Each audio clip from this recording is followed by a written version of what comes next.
Welcome to literary scholar channel. और yes, हम आपके सामने फिर वापस आ गए हैं लाइन बाय लाइन एक्सप्लेनेशन के साथ। और यहाँ पे हमने अब तक 604 लाइन तक का एक्सप्लेनेशन देखा है। और चलिए अब आगे देखते हैं कि क्या मिल्टन कहना चाह रहे हैं। अब यहाँ पे वही सेटन और उसकी आर्मी के बारे में हम पढ़ रहे हैं। तो अब तक हमने देखा कि किस तरीके से जो सेटन है वो बहुत ही मतलब उसकी जो फेस है वो उस पर बहुत डीप कट्स हैं, उसकी जो चीक्स हैं वो पेल हो चुके हैं, मतलब येलोइश कलर के हो चुके हैं। और उसके फेस पे डीप मार्क है और वो कहीं ना कहीं बहुत ही टायर्ड सा उसका फेस पे फील हो रहा है। लेकिन इन सब के बाद उसका जो करेज है वो डॉन्टलेस है। डॉन्टलेस का मतलब होता है बहुत ही फियरलेस करेज है उसका। और इसके सब कुछ होने के बाद उसका प्राइड एज इट इज़ बना हुआ है। ठीक है, उसका प्राइड बना हुआ है, उसका करेज बहुत ही फियरलेस है। और वो वेट कर रहा है अपने बारी का कि किस समय मेरा टाइम आए तो मैं गॉड से रिवेंज लूँ। अब आगे देखते हैं। क्रूअल हिज आई, सेटन की जो आईज हैं वो वेरी क्रूअल।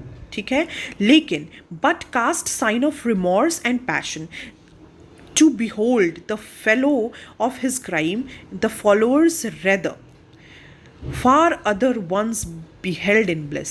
तो ये कह रहा है कि जैसे ही उसकी जो आंखें हैं वो बहुत ही क्रूअल हैं, लेकिन जैसे ही वो अपने फॉलोअर्स को देखता है जो उसके क्राइम में उसके साथ थे, ठीक है, जो इस तो उनको देख के वो बहुत ही पिटी फील करता है और बहुत डीप फीलिंग उसको आती है अपने कॉमरेड्स को देख के। कॉमरेड्स अपने जो फॉलोअर्स जो हैं, रैदर हिज फॉलोअर्स, जो एक साथ कभी for other once beheld in bliss, जो फॉर हुम जो कि कभी इंजॉय कर रहे थे हैप्पीनेस इन हेवन। ठीक है, वो हैप्पीनेस इंजॉय कर रहे थे। Condemned for ever now to have their lot in pain. ठीक है, उनको उनसे उनका स्वर्ग छीन लिया गया। Now they are doomed. ठीक है, अब उनको डूम्ड किया गया है टू एंडेवर, कि अब आप हमेशा एक इटर्नल पेन को फील करेंगे।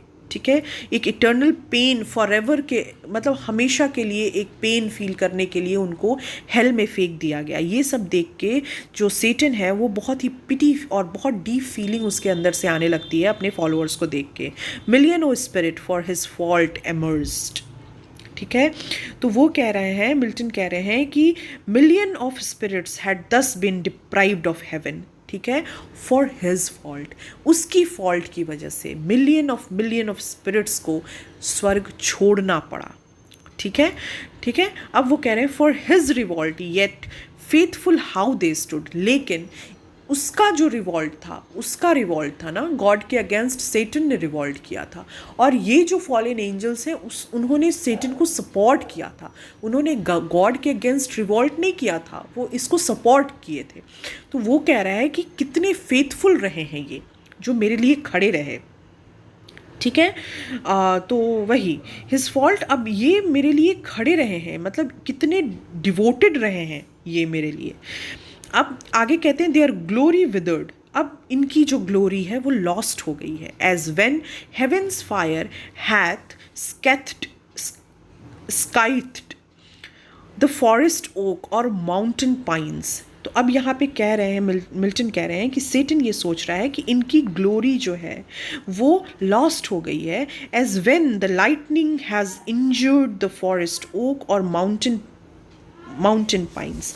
कहने का मतलब ये कि इनकी जो ग्लोरी उसी तरीके से ख़त्म हो गई है जैसे कि ओक के पेड़ और जो माउंटेन के ऊपर जो चिर फॉरेस्ट होते हैं या चिर के जो ट्रीज़ होते हैं, वो अगर एक लाइटनिंग हो जाने से वो किस तरीके से क्षतिग्रस्त हो जाते हैं, क्षतिग्रस्त इन द सेंस कि डिस्ट्रॉय हो जाते हैं पूरी तरीके से। उसी तरीके से ये जो है इनकी भी स्थिति हुई है। ये पूरी तरीके से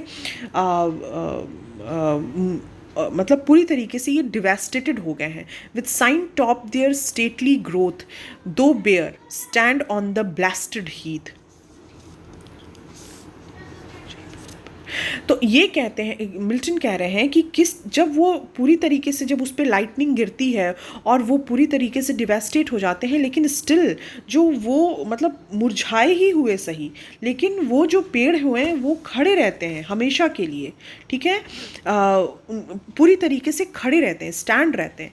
तो वही चीज़ यहाँ पे कंपेयर किया जा रहा है कि जैसे कि कोई जो माउंटेन या फॉरेस्ट ओक है या माउंटेन पाइन्स हैं, उस पर अगर कोई लाइटनिंग गिर जाती है, बिजली गिर जाती है, तो वो पेड़ पूरी तरीके से जल जाते हैं, लेकिन ऐसा नहीं है कि उनका अस्तित्व खत्म हो जाता है, वो वैसे ही खड़े रहते हैं।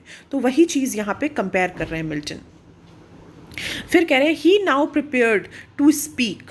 अब मिल्टन कह रहे हैं कि जो सेटन है वो ये सब देखते हुए अब नाउ वो बोलने के लिए तैयार है, एड्रेस करने के लिए वो तैयार हो गया है। Where at their doubled rank they bend from wing to wing.